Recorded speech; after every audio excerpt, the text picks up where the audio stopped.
আসসালামু আলাইকুম, সবাই কেমন আছেন? আশা করছি আল্লাহর রহমতে সবাই অনেক ভালো আছেন।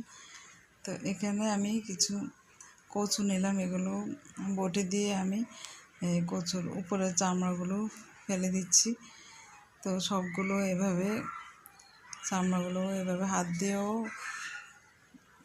ছিলে যায়, আর অনেকে আছে এগুলো না ছিলেও রান্না করে, ভালো করে ধুয়ে নিয়ে চামড়া সহকারে রান্না করা যায়।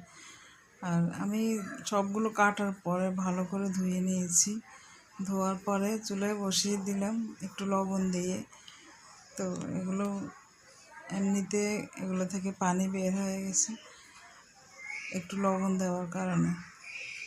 তো এই পাতিলে ঢাকনা দিয়ে রেখেছিলাম, তো এগুলো একটু কমে গেছে, পরে আবার বাকি কিছু ছিল এগুলো পরে দিয়ে দিলাম। দিয়ে প্রথমে তো পাতিলের মধ্যে ধরে না, তাই অর্ধেকটা দিয়েছি প্রথমে, পরে আবার দিয়েছি। পরে পানিগুলো শুকিয়ে নিয়েছি।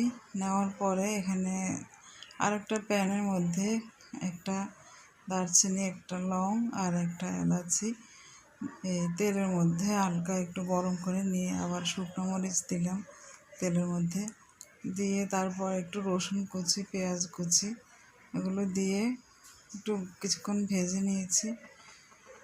তারপর একটু আদা রসুন দিলাম, রসুনের পরিমাণটা একটু বেশি দিয়েছি, আদা একটু কম দিয়েছি। তারপর হলুদের গুঁড়া, মরিচের গুঁড়া 1 চা চামচ করে দিয়ে তারপর কচুগুলোকে অন্য চুলায় আমি পানি আরও ভালো করে শুকিয়ে নিয়েছি। নিয়ে তারপর তো এই মশলার মধ্যে কচুগুলো দিয়ে দিলাম, দিয়ে এভাবে নাড়াচাড়া করে পানি শুকিয়ে নিয়েছি অল্প আগুনে। সবাই ভালো থাকবেন, আল্লাহ হাফেজ।